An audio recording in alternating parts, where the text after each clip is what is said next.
Hello বন্ধুরা, কেমন আছো? এই গাছটা চিনতে পারছো? এটা কি গাছ বলো তো?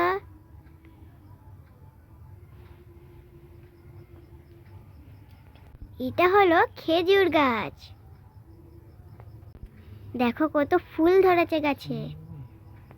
ফুলের জন্য গাছটা কত সুন্দর লাগছে দেখো।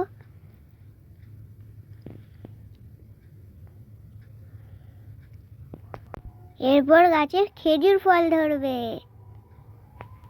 খেজুরটা আমরা সবাই খেতে ভালোবাসি। এছাড়া খেজুর গাছের রস থেকে খেজুরের রস পাওয়া যায়, তা থেকে খেজুরের গুড় তৈরি হয়। এই খেজুর আর খেজুরের গুড় কে কে খেতে ভালোবাসো আমায় কমেন্ট করে জানিও।